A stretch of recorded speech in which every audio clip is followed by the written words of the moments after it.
Buenos días. Bueno, vamos a empezar. Bueno, primero, bienvenidos a lo que son las 10º jornadas de la licenciatura en Historia y Historia desde la ENA. Bueno, como muchos ya saben, el evento es un evento que casi todas las licenciaturas llevan a cabo a lo largo de 2 años, y pues para muchos es el evento más importante precisamente de cada licenciatura, porque lo que se pretende es presentar lo que precisamente los miembros de la comunidad, tanto profesores como estudiantes, trabajan, ¿no? Qué es lo que se produce aquí dentro de la licenciatura, y de ahí la importancia. Ahora, otra cosa es que se cruzan, ¿no?, estas 10º jornadas con la cuestión de la conmemoración de los 40 años de la existencia de la licenciatura. Sí, entonces es una doble cuestión que a partir del cual se estructuraron precisamente estas 10º jornadas. ¿Sí? El objetivo de las jornadas, ya lo dije, es que se presente lo que se está trabajando con algunos profesores, algunos investigadores que también son invitados, que vienen a aportar también sus conocimientos al área de la ciencia de la historia. ¿Sí? Y en eso hay algunos talleres, se conocen el programa, hay algunos talleres, hay presentaciones de archivos, hay algunos eventos culturales, ¿no? Y la idea es que precisamente pues, la licenciatura se exprese desde todos los niveles. ¿Sí? Y eso solamente tiene razón de ser en la medida en que ustedes también se involucren o se hayan involucrado, porque obviamente hay ponencias realizadas por los estudiantes, que es lo interesante. Muchas veces los espacios para los estudiantes en eventos, digamos, oficiales en otras escuelas es muy restringido, ¿no? Aquí hay un espacio que muchos aprovechan y otros no, lamentablemente, para poder presentar sus trabajos. ¿Sí? Y obviamente también está lo que los propios profesores hacen, realizan, y que también los van a presentar acá.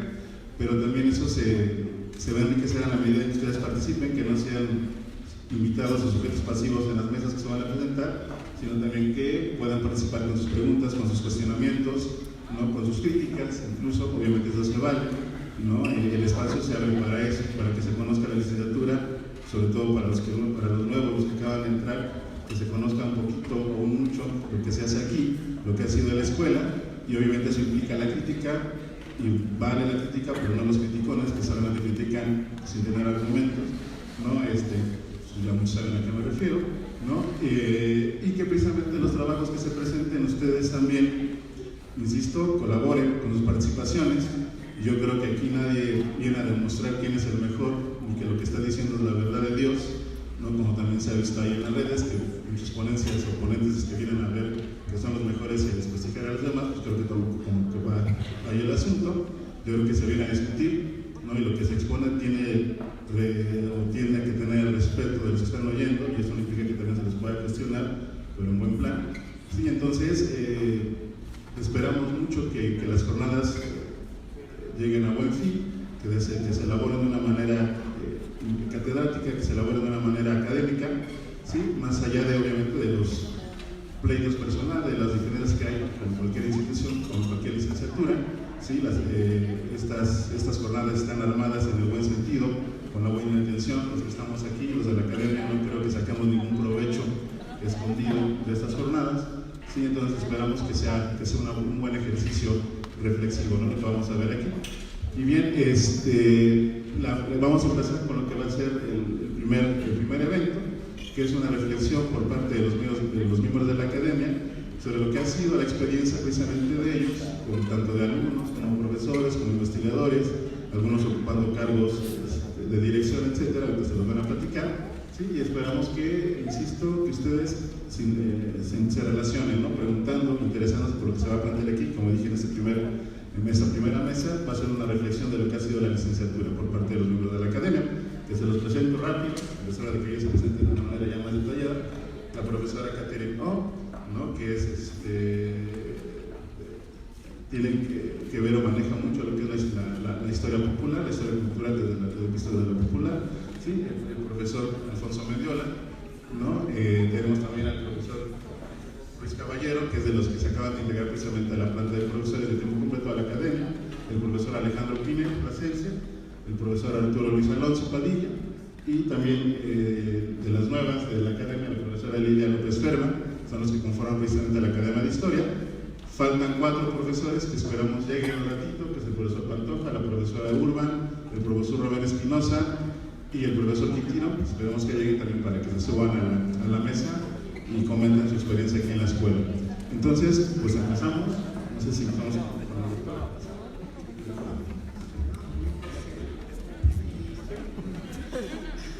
A mí me tocó entrar en la escuela para dar la clase Historia de la Antropología. Era de lo más aburrido.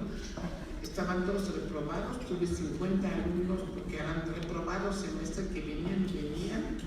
Realmente sí, no tenía mucho sentido una historia de la antropología detallada, en historia, está bien en un contexto, porque efectivamente para mí la historia va de la mano con la antropología. Entonces se cambió más bien dándole una orientación de historia y antropología. Eso ya fue más interesante y tuve muchos alumnos, pasaron, ya no recordaron, menos absurdo, pero no se puede cambiar el plan de estudio porque implica ir a hacer todo eso. Entonces se seguía llamando historia de la antropología. Y de la historia y antropología pasamos a lo que es la historia cultural, que es la línea europea de la historia cultural, lo que se hace en Inglaterra y Francia. Es decir, trata de entender la razón de la acción social y lo que mueve al sujeto histórico. Entonces sí, trabajamos el sujeto histórico, pero dentro de estructuras sociales. Es decir, de alguna forma está cotejado, no cotejado por la sociedad en la que vive. Y lo que mueve, por qué se va a pasar a la acción o no pasar a la acción, porque hay condiciones objetivas compartidas en varias coyunturas que nos dan para el mismo resultado. Es decir, que sí hay una influencia importante de los actores históricos. Y para eso depende de cómo califican la situación, si la califican de justa o injusta, de insoportable, y además deben de poder juzgar posible un cambio. Por eso van a actuar a nivel de Martínez. Yo estoy hablando un poco en sentido de Thompson y de la historia social. Vamos de la mano con la historia social, inversa, realmente, pero sí enfocándonos más hacia la identidad del grupo, que es actor histórico, no son individuos, son colectivos, y la identidad de ese grupo descansa en su memoria. Desde ahí sí voy atravesando un poco todas las demás materias, ¿no? Trabajamos lo mismo, pero con otro enfoque, un enfoque más orientado hacia el actor, no la acción, ¿sí? Pero la acción está hecha por actores, ¿no? Entonces es un poco coordinado, pues, más o menos bien, porque lo que trabaja Pinel con memoria coincide con lo que decimos, digo, con Pantoja, historia social, no hay problema. Es lo que es bonito, finalmente, creo, de la coordinación de historia, que nos llevamos bien, que no nos enfrentamos, digo, no son teorías contrapuestas ni nada, que más o menos atravesamos todos, porque Alonso pues trabaja mucho las estructuras sociales, la primera espacio de formación de un actor social. Entonces sí, yo creo que es lo bonito para ustedes que pasan por todos, no ver enfrentamientos realmente, sino diferentes enfoques sobre un hecho histórico, ¿no? Cómo analizarlo. Es más o menos esta parte que a mí me toca de la coordinación para la historia. Y el PIB, pues que me mandaron la PIB, es obligatorio, entonces ya dejé la clase. Y es historia y cultura popular, porque sí, de dónde vengo, estudio de cultura popular, yo estudiaba recorrido, pero no los tanto, los estudio nada más. Y eso me mandó hacia cultura popular, y entonces pues es estudios subalternos, ¿no? Esto que hacen más bien a nivel más que popular sería subalterno, porque estamos en la línea gramsciana y de hegemonía de aparatos ideológicos, bueno, todo lo que vemos en clase, ¿no? Entonces ahora, ¿quién sigue? ¿Tú sigues, Manuela?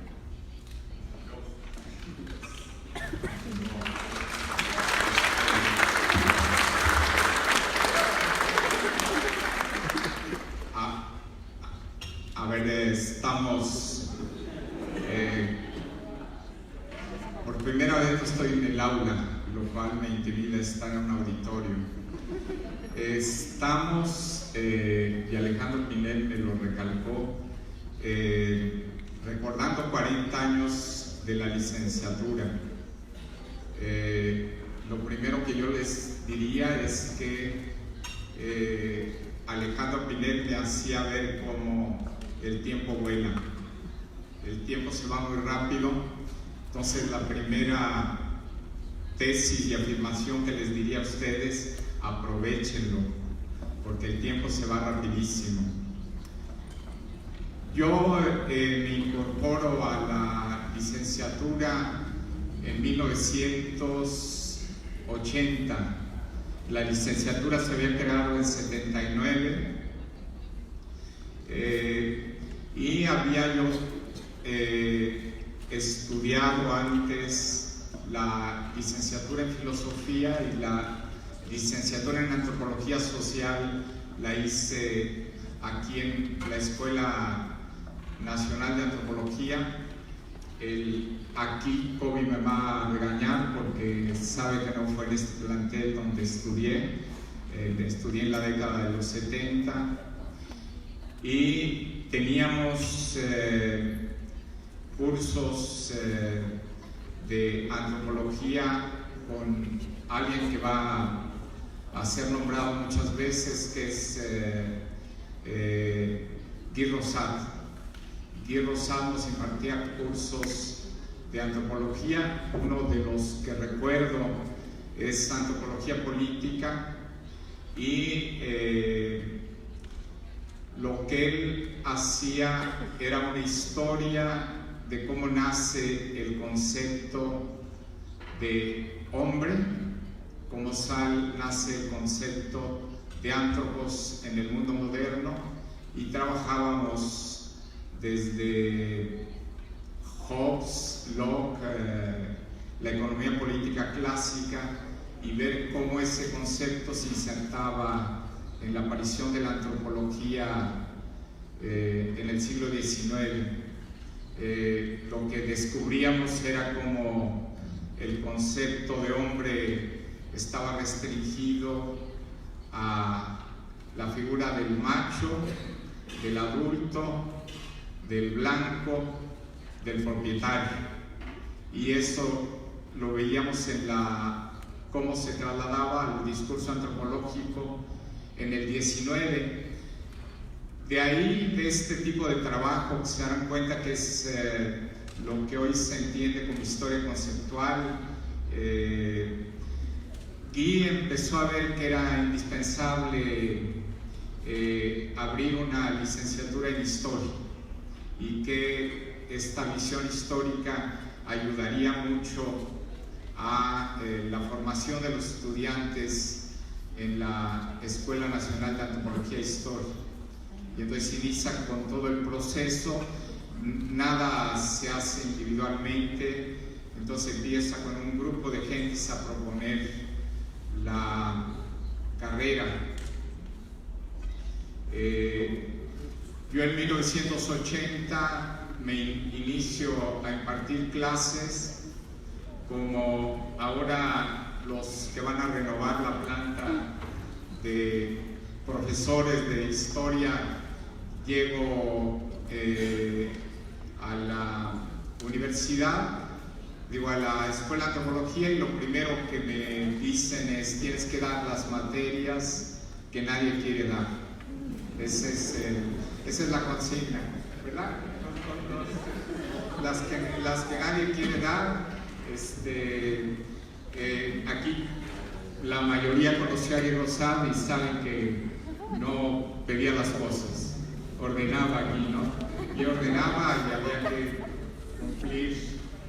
Y en ese tiempo había una estructura de que todas las materias se veían en términos de la transición de una época a otra, lo cual le daba una característica singular a la carrera de historia.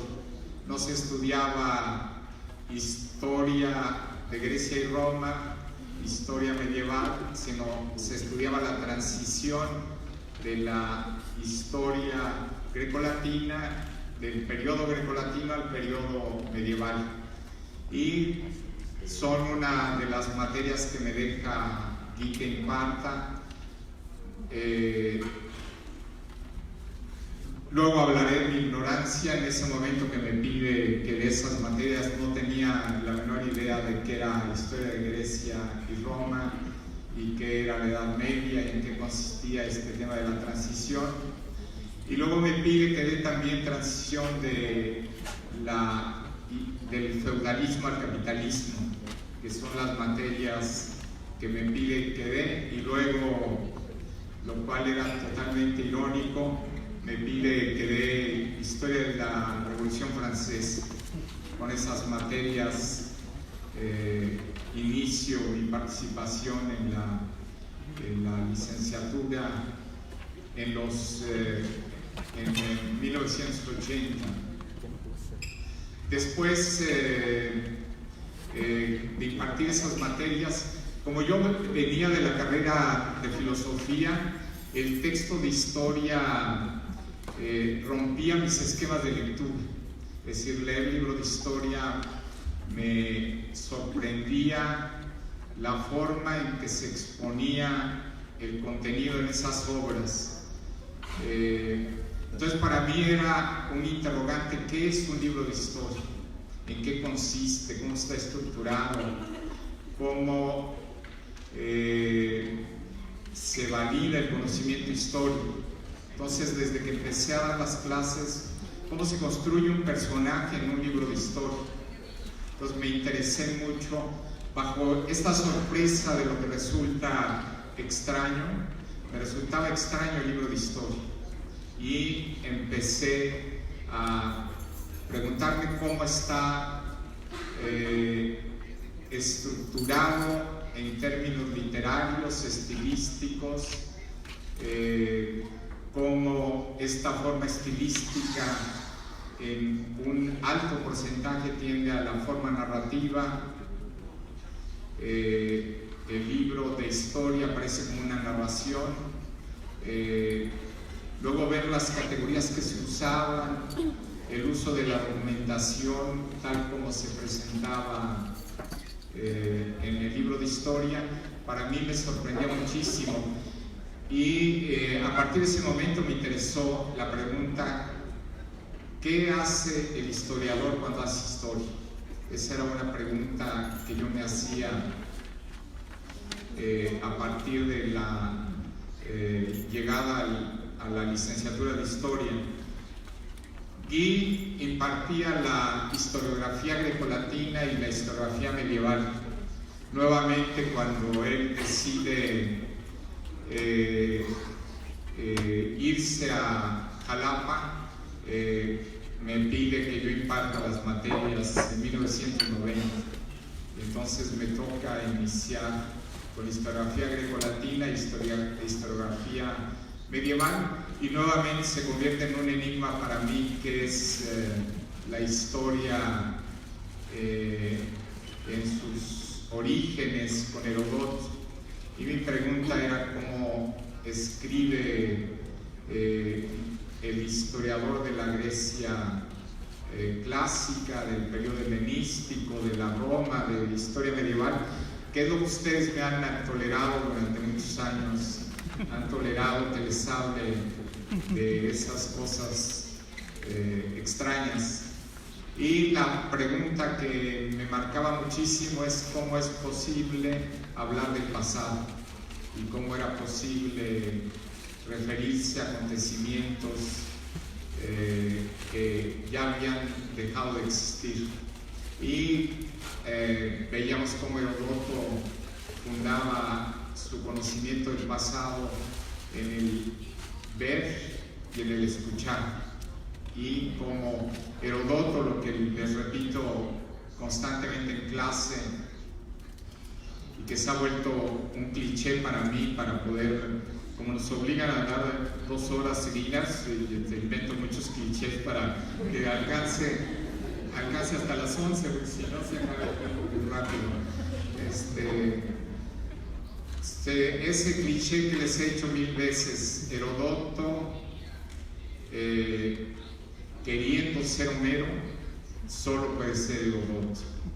Es decir, él ya no se le revelan el pasado, no se le revelan las musas y tiene que indagar.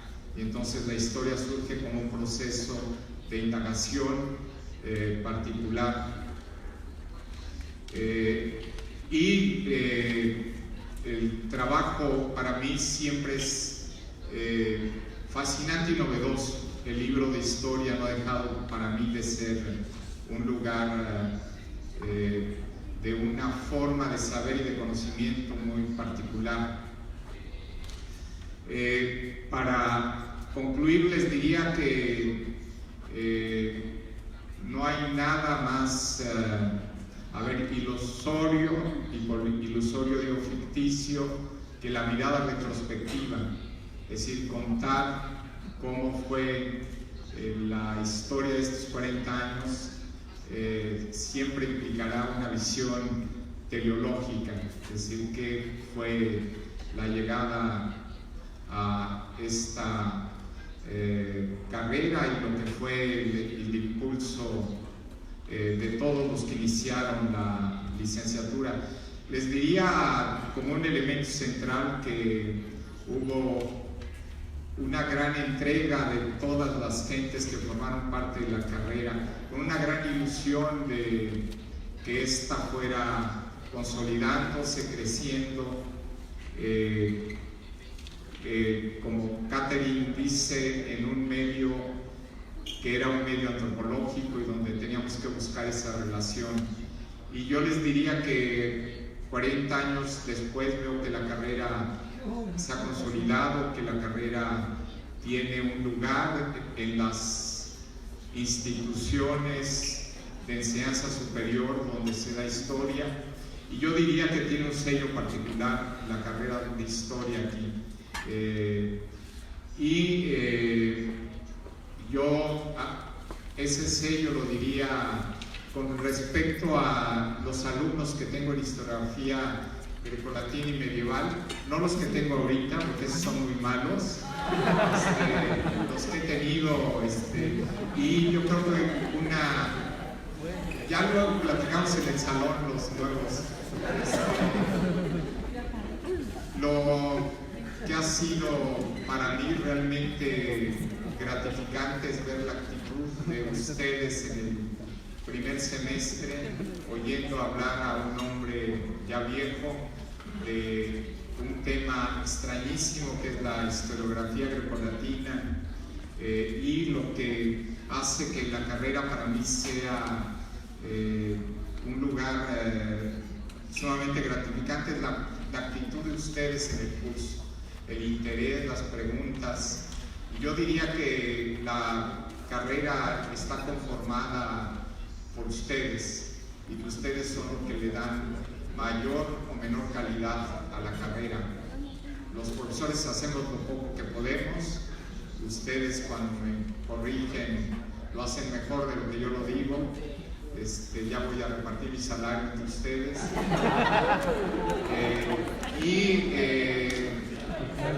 Sería felicitarlos a ustedes por el interés y la disposición que tienen a lo largo de su formación. Muchas gracias.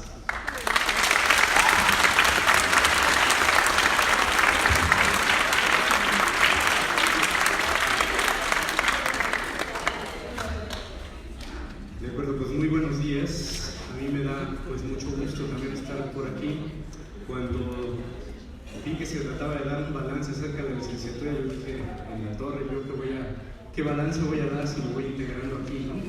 Pero me parece que es una buena oportunidad para dos cosas. Una, porque yo quiero conocer más de lo que están haciendo los colegas con los que me estoy integrando ahora, ¿no?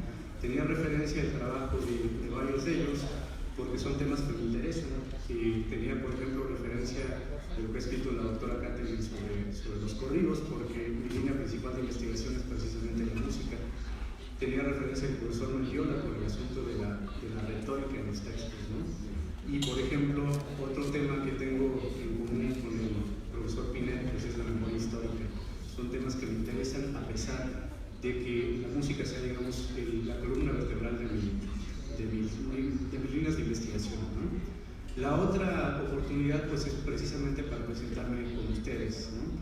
Yo me he formado en varias instituciones, empezando por la Universidad Michoacana. Desde allá teníamos una visión sobre la ENA, porque nos encontrábamos de repente en los encuentros de estudiantes de historia, y ahí yo conocí a algunos colegas. Algo que me gustaba mucho de la ENA era esa actitud permanentemente crítica, ¿no? Entonces es algo con lo que me identifiqué desde entonces, y que bueno, pues me he sentido por esa razón bastante bien, bastante acogido en esta institución, ¿no? Después estuve en el UNAM haciendo el doctorado y estuve un poco más cerca. Me integré como profesor por semana mes, más bien impartiendo materias de historia, pero en la licenciatura en antropología física. Fue también para mí, o ha sido una experiencia muy gratificante, porque es la oportunidad también de estar en contacto con colegas de otras disciplinas, de disciplinas vecinas con las cuales tenemos bastantes puntos en común, pero que también hay especificidades que pues a mí me han enriquecido desde varios puntos de vista, ¿no? Desde ahí entonces yo veía la licenciatura en historia y trataba de asomarme y de traer a mis alumnos a las jornadas de historia para ver qué es lo que estaban haciendo mis colegas pues en esta institución, ¿no? No pensaba en ese momento que yo me fuera a estar integrando como profesor de tiempo completo de la planta. Ahora lo estoy haciendo, espero poder aportar algo a esta licenciatura, porque me parece que es muy rica. Les comento que básicamente mis temas de investigación giran en torno a la música desde una visión social y cultural.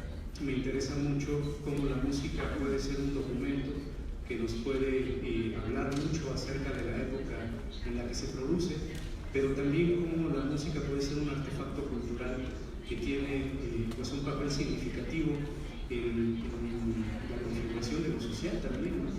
Uno de los temas, por ejemplo, que he abordado es la música en la Guerra Civil Española, y me llamaba mucho la atención cómo en ese periodo los españoles produjeron una gran cantidad de cancioneros. Eso nos habla de cómo la música tenía un papel importante para los diferentes bandos en conflicto. Además, no solamente dos bandos, los republicanos y los nacionales, sino los diferentes nacionalismos que se expresan a través de estas canciones, ¿no? Pues es básicamente lo que yo podría decirles ahora.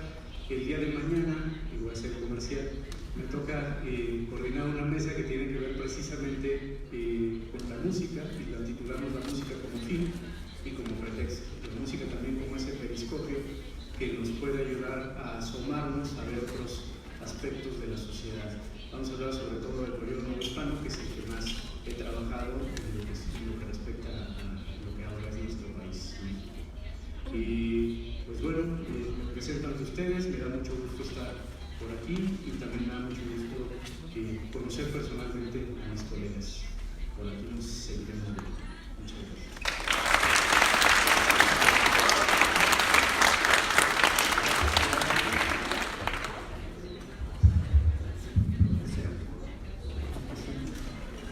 Bueno, pues ya que yo traía mis apuntes hechos en relación a mi tarea, como me había explicado Aaron, pero bueno, aprovecho que ya vamos a tomar un tono un poquito más relajadito, espontáneo.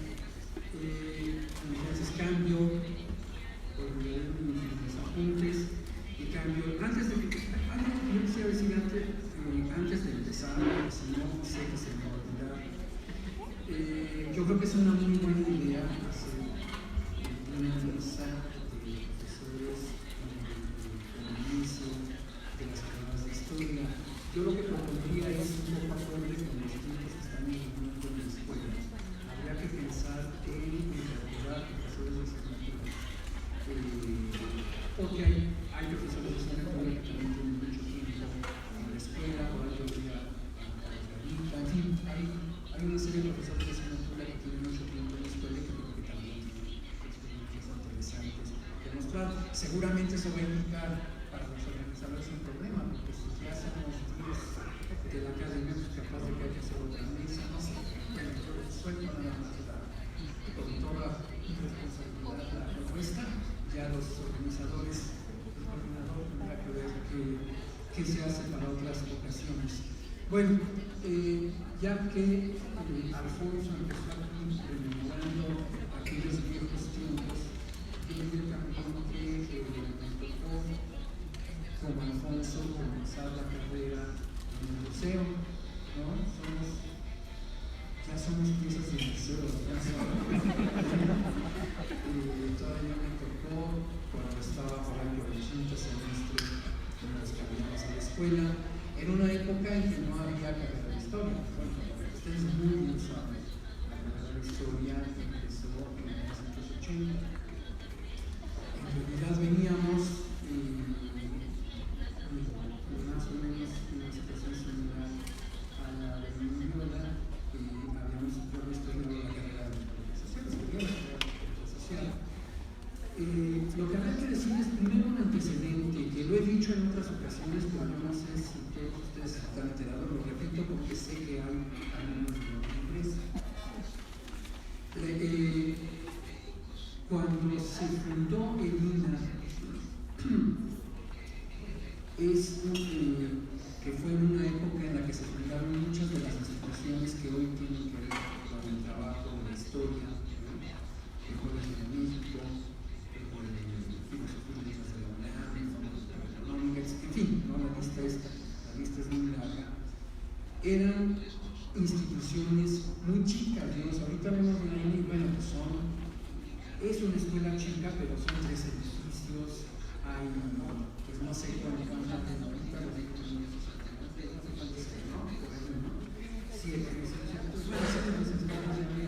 pero lo que quiero decir es que hay que imaginar instituciones totalmente distintas, ¿no? Cuando se fundó el instituto y cuando se fundó el Colmex, eran instituciones que igual hoy se ven como grandes aparatos, ¿no? Pero eran grupos contados de investigadores, que además los mismos que estaban dando clases en el Colmex daban clases, ¿no? Y los mismos que estaban aquí, ¿no? Allá en el centro, en Moneda, en las calles en la calle de Moneda. Y en esa época habría que decir que el Colegio de México, que se formó como Casa de España para traerse a españoles, abrirles un espacio, no solo en la universidad, empezó como Casa de España. Durante muchos años, quienes estudiaban historia en el Colegio de México el colegio no contaba con la capacidad de otorgar títulos. ¿Quién daba los títulos de historia? La ENA, ¿no? En aquellos años, los primeros títulos de historia de los viejos historiadores del Colmex son títulos de la ENA. Todavía en los años 70, cuando nosotros estudiamos, la escuela era muy pequeña. Ustedes seguramente han visto el patio central del museo, arriba del museo, donde estaba la escuela. Pues bueno, en ese patio de arriba, ahí estábamos todos, ahí estaban todas las carreras. Entonces, bueno, era una escuela muy pequeña, y no solo es la cuestión anecdótica de que fuera una escuela muy pequeña, sino que el hecho de serlo propiciaba más allá de las políticas educativas, de los canales, más allá de lo que hubiera sido la organización formal de los estudios, propiciaba mucho intercambio, ¿no? Yo les diría que ya la generación que a mí me tocó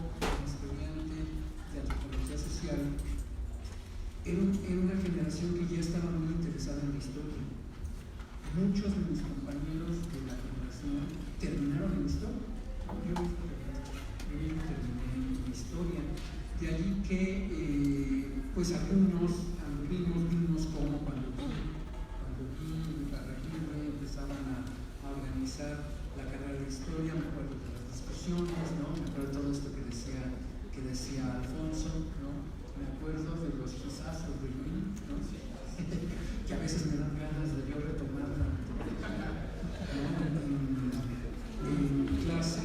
Pero bueno, había como una especie de intercambio muy fresco, muy espontáneo con compañeros de las otras carreras, empezando porque nuestros propios compañeros de los primeros semestres después se iban a antropología, a lingüística, etc. Bueno, luego vino el crecimiento, ¿no? Precisamente ya una de las razones para que la vida se cambiara a Cuicuilco fue el crecimiento. No es la única, la otra razón es porque dábamos mucha lata, ¿no? Y el Museo de Antropología, que es un aparador, ¿no? Es un aparador de la nación como extranjero, pues no les gustaba mucho a las autoridades que de repente vieran letreros ahí en los libros, ¿no?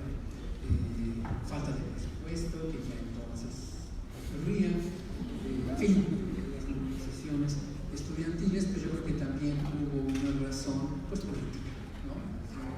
Nos deshacemos de esto y nos mandamos a la orilla. En 1979 Cuicuilco pues era la orilla, todo esto era campo, ¿no? Todo esto no había, fue hasta la época posterior al terremoto de 85 cuando esta zona empezó a llenarse y ya hoy pues ya es una zona de tráfico, pero en aquella época todo esto era un territorio vacío, así que nos mandaron en donde los gritos no se oyeran en la primera reforma.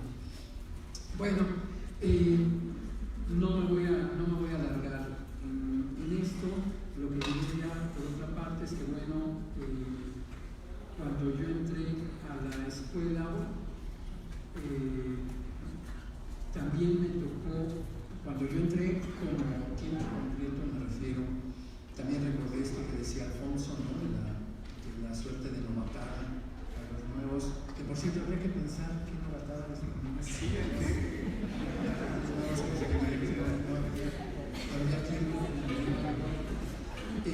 estaba entonces de coordinador del instituto, y pues yo me sospecho que como novatada, digamos el nuevo que se encargue de la reforma de los planes de estudio, ¿no? Entonces pues fue lo primero que me tocó allá en el 91, 92, y luego me indicaron la coordinación, ¿no? Entonces fue como dos novatadas. Así que bueno, Antonio, Liliana, se tendrán que preparar, ¿no? A la novatada. Me toca por lo general dar cursos de historiografía de la Revolución. Es una materia que además me gusta mucho, es una materia que no me tocó imposición, a mí no me tocó imposición de materias, fíjate, en realidad no me puedo quejar de eso. Yo creo que me tocó escoger las materias. Me gusta mucho esta literatura de la Revolución, porque bueno, pues es una forma de ir viendo cómo se ha transformado la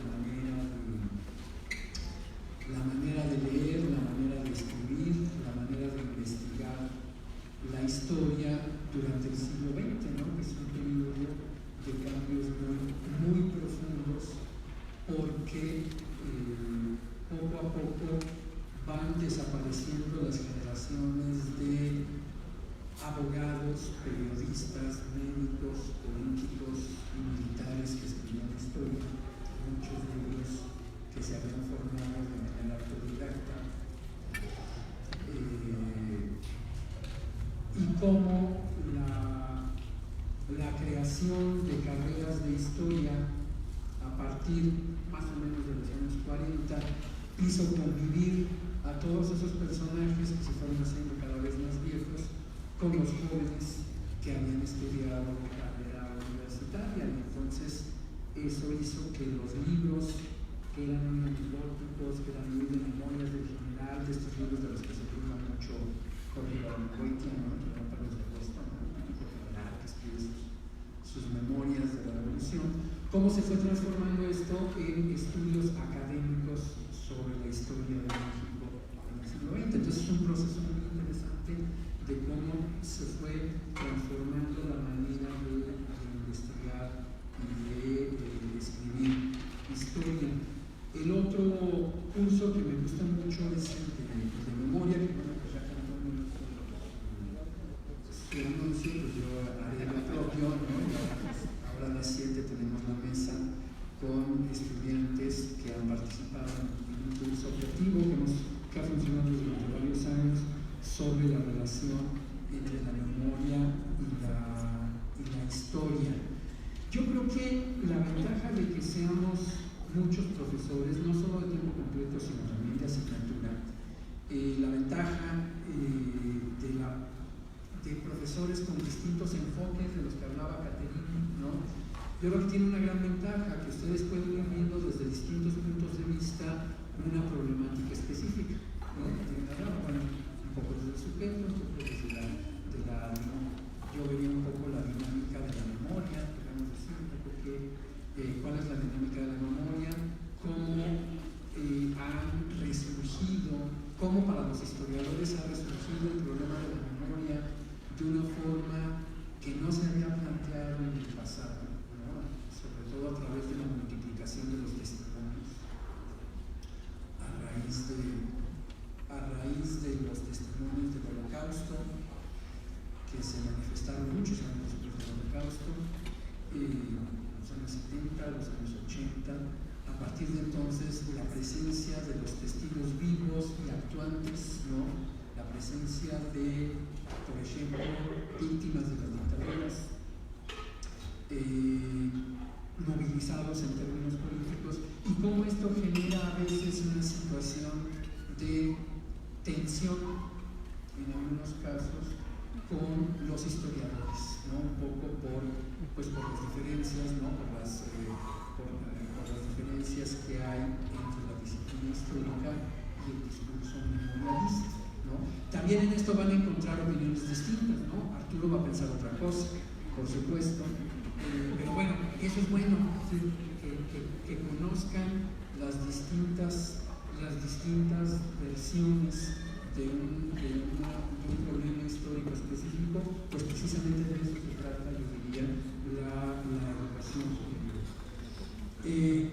Y bueno, y ya nada más para finalizar, cerraré un poco con la idea que manejamos mucho en el curso de historia, pensando en este resurgimiento de la memoria, que es un poco lo que hace particular a la historia, a veces también frente a la memoria, esta indagación de la que hablaba Alfonso, ¿no? A partir de Godotto. Le pedimos lo que le pedimos al libro de historia como lectores, por eso hay muchos autores que hablan del pacto con el lector. Lo que pedimos de un libro de historia nosotros como lectores, cuando lo compramos en la librería o cuando lo llevamos,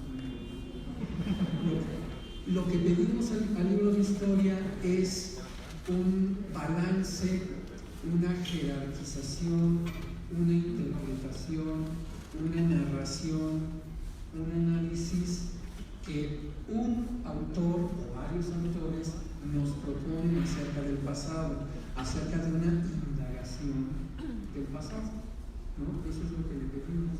Y de allí que la presencia del historiador en el texto, yo diría, es la clave del texto historiográfico. Si en el momento en que el historiador dice, ante las fuentes que consulté, yo creo que lo que pasó fue esto, eso es lo que pedimos precisamente a la historia, y eso es lo que puede diferenciar a un discurso, diferenciarla con un discurso memorialista, que puede ser, por ejemplo, un testimonio, ¿no?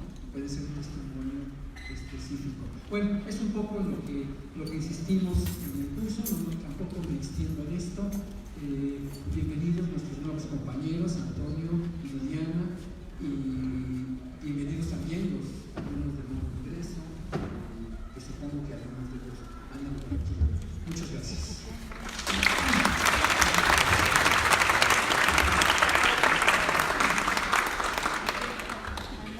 Bien, yo titulé mi intervención 25 años no son nada, porque cumplo este año 25 años de profesor de tiempo completo. ¿Sí? Bien, yo tenía en mi efeméride que la licenciatura cumplía 39 años, y esto es porque la primera generación es de 1980. Y bueno, pues siempre hay el problema del debate, la controversia historiográfica. Y en este sentido, bueno, yo pienso que una licenciatura se hace cuando tienen alumnos, no cuando se hunden en papel. La licenciatura es una gran diversidad de posiciones. Nace, en mi perspectiva, y desde lo que yo he podido indagar, como una necesidad de la ENA a finales de los años 70 y como un llenado de vacío ante la carencia antropológica de lo que es el tiempo, las mutaciones en el tiempo, lo que es la historia, pues. Es decir, es mucho más diversa de lo que se nos ha dicho aquí. No voy a ahondar más. Lo que diré es que pues, el año que entra estaríamos partiendo el pastel de los 40 años, ¿no? Y con ello, pues tendríamos que festejarlo, ¿no? Como debe ser. Una escuela que tiene, desde luego, el sello más analista de las escuelas de historia en ese momento. Si algo caracteriza a la Escuela Nacional de Antropología e Historia, y particularmente la licenciatura de Historia, es ese sello de los anales. Es nuestra acta de nacimiento. Y junto con la Escuela de los Anales, toda esa diversidad que representa la Escuela de los Anales, desde un Pierre Vilar hasta un Michel Descartes, al que, por cierto, tuve el placer de leerlo o encontrarlo en esta escuela, como alumno del único de los de aquí que ha sido mi profesor, que es el profesor Alfonso Mendieta. Es el único que fue mi profesor. Y digamos, pues estamos en un recambio generacional. Lidia, a su vez, fue alumna mía, y a mí me da mucho gusto porque estamos viviendo una época de recambio generacional. Bien, no solamente el sello de los anales, sino también he podido apreciar a lo largo de la historia, de esta licenciatura en historia, cierta sombra estructuralista que a veces se nos presentaba como marxista, ¿no? Cuando yo llegué de la Facultad de Economía de la UNAM, yo me formé en la Facultad de Economía de la UNAM. Cuando veía el marxismo que existía aquí, lo que yo encontraba era más bien un estructuralismo a la tosheriana, y no me encontraba como yo con ese estructuralismo, así es que pues, yo me llevaba con todos, no elegí en ese momento una posición, sino abrí mis oídos a escuchar todas las posiciones. También encontré que dentro de la licenciatura hay otra sombra, que es la persistencia del marxismo. El marxismo ha sido una situación persistente, resistente a las visiones que en ocasiones son demasiado culturalistas y que siempre han estado como en tensión con aquellos que sostenemos que la sociedad tiene una parte material que se reproduce y que esa parte material no puede ser omitida. Hace 34 años que llegué a esta licenciatura, por lo que hay un arribo generacional en la segunda mitad de los 80. Yo soy de la generación del terremoto, yo llegué con el terremoto de 1985. Éramos simplemente en mi salón más de 130 alumnos. Teníamos un salón que, si ustedes recordarán, era como Goble, que estaba enfrente de los tacos de las güeras. ¿Sí? Y en total habremos sido cerca de 300 estudiantes de historia, de los cuales terminamos cerca de 30 más o menos. Es decir, había una enorme expulsión, porque muchos compañeros llegaban para sacar la visa y quedarse en México, por ejemplo. O gente que esperaba el examen de la UNAM y se iba a la UNAM si finalmente allá había logrado entrar. Entonces, decía Rodolfo Jiménez, uno de mis alumnos, mi primer titulado, y yo creo que tiene toda la razón, los alumnos de repente tienen mucha crudeza para eso, que la ENA es una especie como de segunda oportunidad.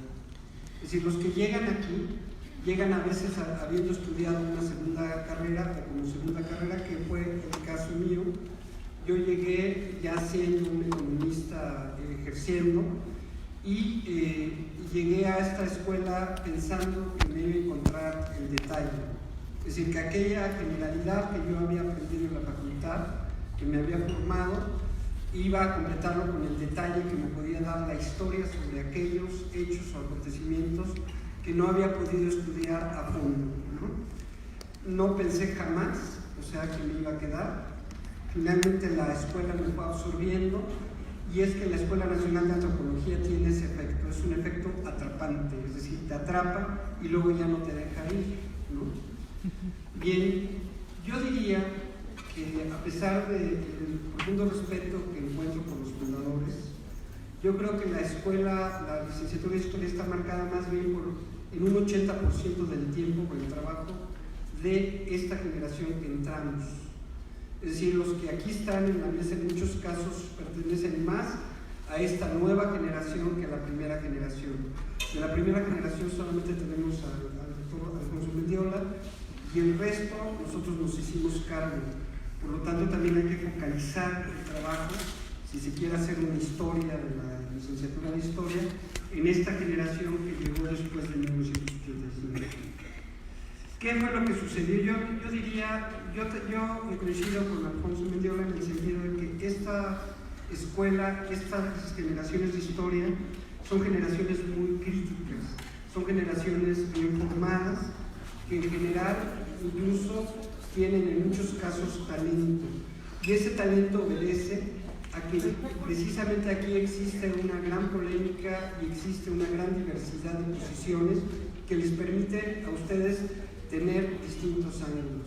Y no es por hablar mal de los colegas, pero yo creo que yo los veo a ustedes mucho, muy superiores, por ejemplo, a los de la carrera de Antropología Social, cuyas limitaciones me ha tocado ver en los últimos tiempos, como una carrera donde se ha formado gente con muchos dogmatismos y muchos atavismos y muchos eslogans, pero muy poco análisis crítico. Para mí, la historia proporciona una orientación fundamental en la ENA. Es una de las carreras que direcciona la ENA hacia el futuro. Hace 25 años que esta licenciatura se ha venido consolidando. Hoy cuenta con una estabilidad, nos respetamos mucho, respetamos la diversidad, respetamos las diferencias, y eso ha dado como resultado, entre otras cosas, la enorme formación que ustedes tienen. Tenemos de los mejores indicadores de la carrera, somos los que mejor titulamos, la gente que entra o ingresa a los trabajos. A veces aquí les dicen mentiras, porque les dicen que ustedes no van a tener trabajos. Cada vez que hacemos un estudio sobre el mercado, encontramos que más del 70% de la gente que egresa de la licenciatura está en trabajos de historia. Eso, digamos, no es por nada, pero nos envidian los compañeros de arqueología, ¿no? Que nomás no encuentran trabajo y de repente están dando clases de historia. Bien, yo siento que el futuro nos espera, y nos espera en este sentido, ¿no?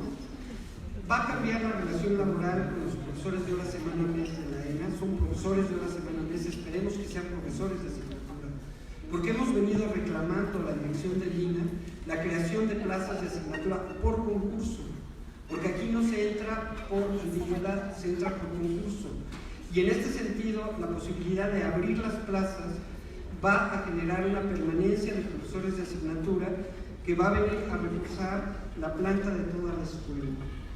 En eso estamos empujando, por eso estamos luchando, y por eso una buena cantidad de profesores de historia conforman parte del Sindicato Nacional Democrático de Trabajadores de la Secretaría de Cultura.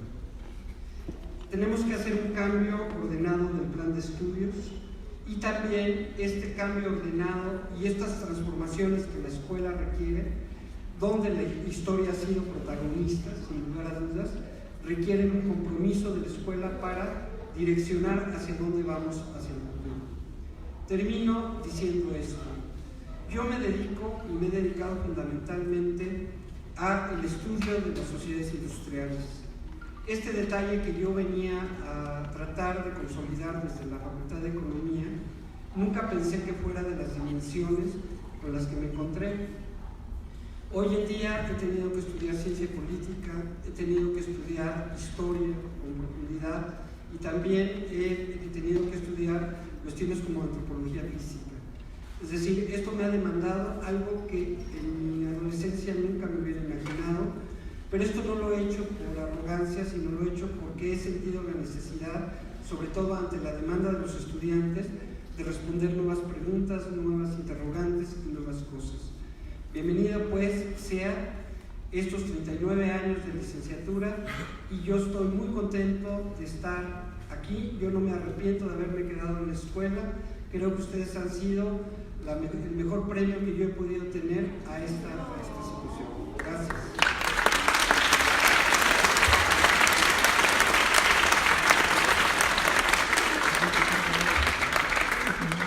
Pues muy buenos días. Yo también estoy muy contenta de estar aquí. Les comentaba a mis estudiantes cuando di mi primer clase siendo ahora tiempo completo, que era el día más feliz de mi vida, porque había estudiado en la misma aula, y como dijo el profesor, a excepción del profesor Caballero, de la profesora Catherine, de la profesora Urban, todos los demás fueron mis profesores. Así que estoy muy contenta de estar compartiendo ahora mesa con mis colegas. La verdad es una oportunidad muy grande en la vida, que uno crece con los profesores y después los encuentras como tus colegas y luego te sientas en la mesa con ellos. Es una oportunidad maravillosa. Estoy muy agradecida con la Escuela Nacional de Antropología e Historia, porque siempre ha sido muy generosa. En mi experiencia fue muy importante haber llegado a la escuela. Yo había estudiado trabajo social, también yo venía de otra carrera, de ser trabajadora social, y había sido muy interesante porque yo me di cuenta que estando en la ENA podía tomar otras materias. Entonces hice casi como que paralelo un montón de materias que no precisamente las tomaba para compensar otras, ¿no? O sea, no me salía una materia para compensar otras, sino que tomaba materias extras, porque me di cuenta que era bien padre que tú podías ir y meterte a un salón de antropología social o meterte a un salón de lingüística y compartir con los compañeros. Entonces para mí fue una experiencia muy enriquecedora haber compartido clase, aprender de los antropólogos teorías, y eso fue para mí muy enriquecedor. Cuando yo me titulé pude tener la oportunidad de trabajar en vida cotidiana, y entonces podía entender mucho mejor los documentos con una mirada antropológica. Para mí fue muy importante que la escuela tenga esta como posibilidad casi única en que tú puedas cruzarte el pasillo y poder hablar con un lingüista, poder hablar con un etnólogo y poder compartir experiencias, de mirar los documentos desde otra visión, extraerles hacerles otras preguntas y extraerle otra información, incluso a lo mejor a veces hasta más profunda de la que a veces podemos ver así como historiadores puros, porque puedes tener el detalle de lo que te dice la teoría antropológica, tienes el detalle de lo que te dice la lingüística acerca de cómo hablan las personas y cómo puedes escuchar esas voces del pasado.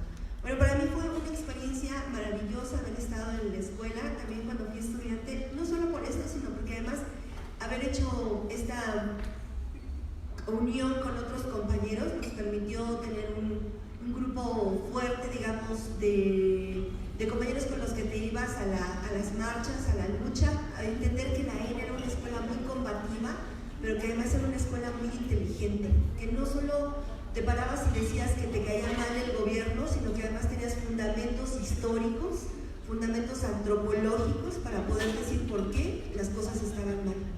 En mi época no me tocó la lucha de los zapatistas, pero me tocó después, ya cuando los zapatistas vinieron en el 2001, y cómo cerramos la escuela, organizamos los puestos para la comida, cómo se organizaron los salones, tener de frente al comandante Marcos, hablar con las comandantas. Era una experiencia, pues para mí maravillosa. Nos fuimos a repartir panfletos a insurgentes, nos íbamos a ir a botear, nos fuimos a botear. Era una experiencia que la verdad yo no había vivido como trabajadora social, así que para mí siempre fue, digamos que una invitación al aprendizaje constante, estar en la Escuela Nacional de Antropología e Historia. Hace rato que veía las fotos que pegaron, recordaba de cuando nosotros habíamos participado en los encuentros de estudiantes de historia.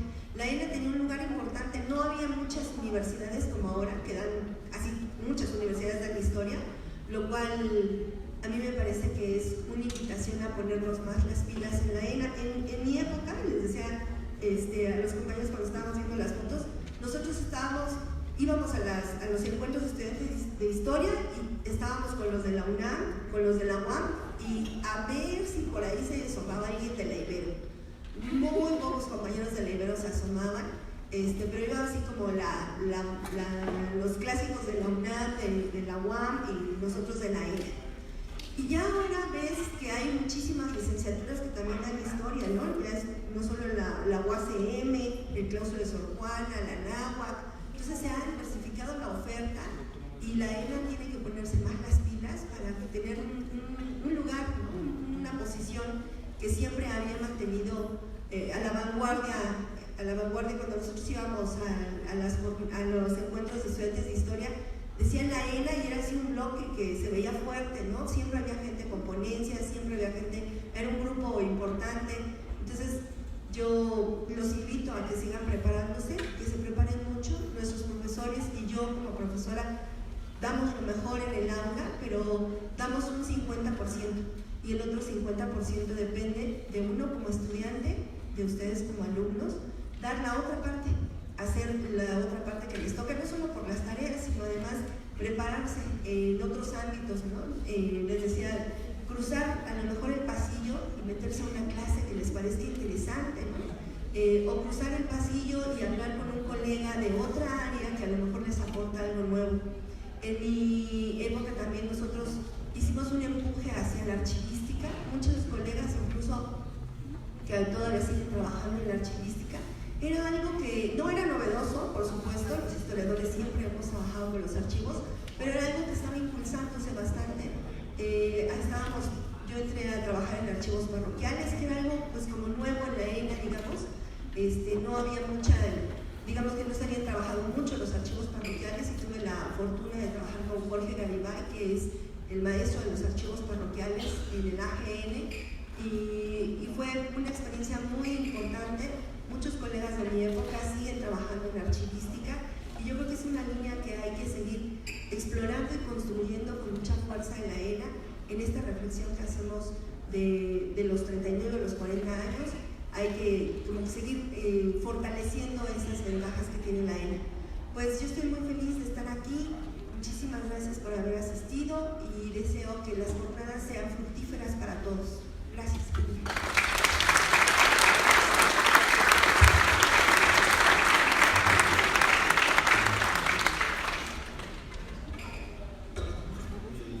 Buenos días, compañeras, compañeros. Bueno, primero quiero agradecer a Aarón, a Jimena y a Gabriela, que son el comité que organiza las jornadas y que hace posible pues, que nosotros estemos aquí. Seguramente ya llevan varias semanas trabajando para que pues, nosotros tengamos la oportunidad de reunirnos y comentar algunas cosas. Me parece que uno no se concibe como parte de la ENA, sino a partir de las relaciones que contrae a lo largo de su actividad cotidiana. Yo creo que hay obviamente en una escuela como esta pues pesa una relación cotidiana que entabla uno sobre todo con sus compañeros de trabajo y con los alumnos. Y hablo de compañeros de trabajo, de los maestros de la licenciatura, de los maestros de la ENA, de otras licenciaturas, de los trabajadores. Y bueno, eso nos da una idea de que es pues, una relación complicada en la medida que somos personas complejas, a veces nos levantamos de buenas, a veces de malas, a veces hemos leído, a veces no, pero en general cuando uno revisa el paso por una institución como esta, que ya son más de 30 años, pues entonces uno se da cuenta que uno es resultado de esa interacción cotidiana. Cuando entré a la ENA recibí un apoyo muy importante de parte de la doctora Ili Parraguirre, de los compañeros que en esa ocasión estaban en la licenciatura, el Alfonso, Gui, estaba Cecilia Navarro, una compañera que ya descansa en paz, otros compañeros que en ese tiempo pues, fueron cruciales por sus, uno por haberme apoyado para ingresar, otros pues porque finalmente siempre con algún libro, algún consejo ayuda a que uno supere esa fase de crisis, de nervios que da presentando. Entonces, a lo largo de los siguientes años, pues los demás compañeros para mí han sido cruciales. Me puedo sentar con cualquiera de ellas, de ellos, y siempre encuentro pues, una generosidad, nos apoyan con un libro, con un tema, con una pregunta, una respuesta. Entonces, uno es resultado de esa interacción cotidiana. Me parece que eso habría que tomarlo en cuenta. Uno viene a la escuela no solo a sentarse y comentar un contenido, sino viene también a entablar una relación que lo va haciendo a uno como persona a lo largo del tiempo. He estado en varias actividades, he dado clases de antropología física, he cursado algunos estudios en etnología y también, bueno, mi tiempo completo pues, está en historia. He dado varias materias. Cuando entré daba formación social mexicana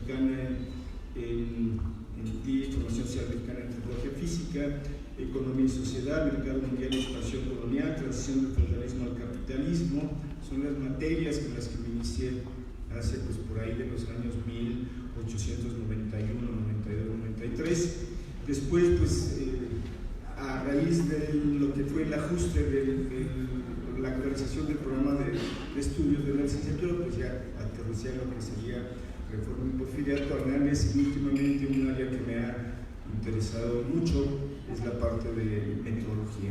Entonces ahí digamos que uno enfrenta, como todo profesor, uno quisiera ser buen profesor, yo creo que es el anhelo del profesor, ser buen profesor. ¿Qué es ser buen profesor?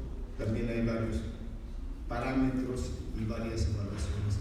Hay alumnos que piensan que soy un profesor duro, rígido, espantoso, que no tolero, etcétera, etcétera, y otros que no. Es decir, ese trabajo al que sin duda alguna se enfrenta un profesor, también como todos los alumnos, uno emite una calificación. Yo le digo a los alumnos, aguas maestros, a veces el que tiene 7 no es que sea un mal alumno, el que tiene 10 tampoco es que sea el mejor, una calificación es circunstancial. Entonces ahí vamos trabajando digamos, mi relación con la escuela, tampoco la entendería sin la relación con UNAM. Yo estudié la licenciatura, la maestría y el doctorado en UNAM, entonces he tenido esa relación y me he integrado también a una actividad con investigadores de otras instituciones y eso me da, digamos, una perspectiva más interesante de la ENA. También algo que pesa mucho en la trayectoria de uno como trabajador de esta escuela es la relación con el libro.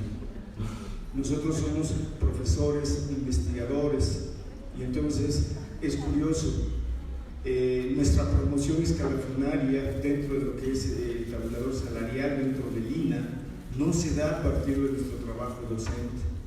Esto es muy importante que ustedes lo conozcan. Dirigir una tesis, por ejemplo, en el tabulador que nos permite movernos en los salarios son 3 puntos y solo cuando el alumno se titula.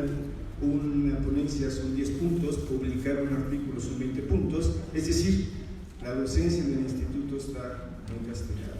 ¿Por qué? Porque nuestra labor en la ENA no se entiende sin esa parte que es la investigación.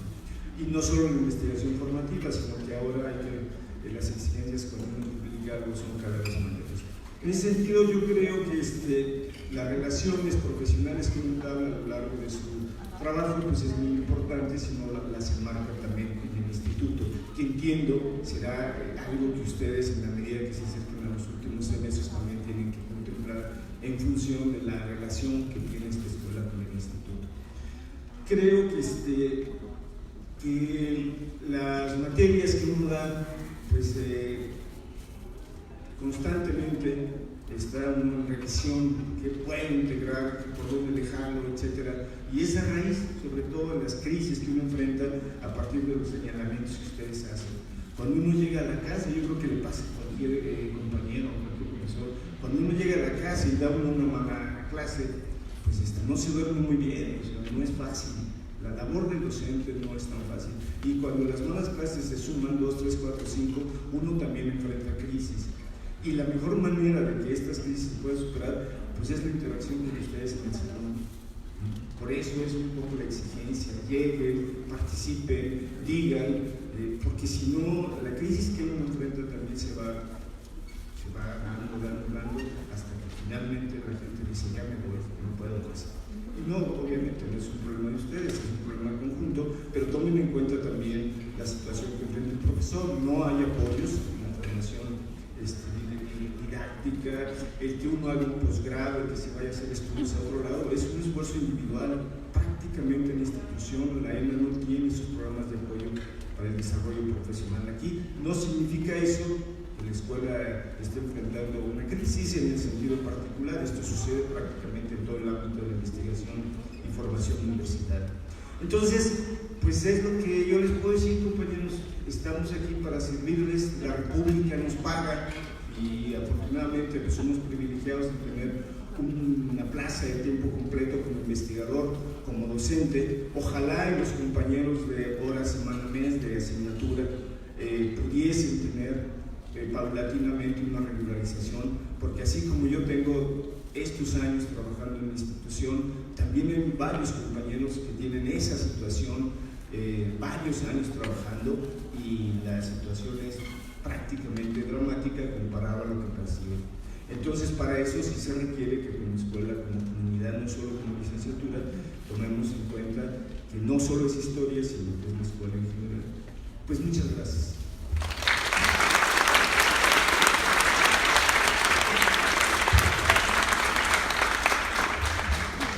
Bueno, les agradecemos a los miembros de la academia que nos hayan dado esta reflexión sobre lo que ha sido, ¿no?, a muy grande rasgo la licenciatura, y los invitamos ahora sí, a las 11:15, a la primera mesa que se va a llevar a cabo sobre teoría y filosofía de la historia, y después a las 2 de la tarde va a haber una mesa redonda sobre la utilidad de los museos, muy interesante y algo muy importante para ustedes, y en la mesa de la tarde, como ya lo anunciado el profesor Pineda, una mesa sobre historia y memoria. Entonces, pues no se vayan, nada más tomamos un descansito, nos vemos aquí a las 11:15 para empezar ya con la primera mesa. Gracias.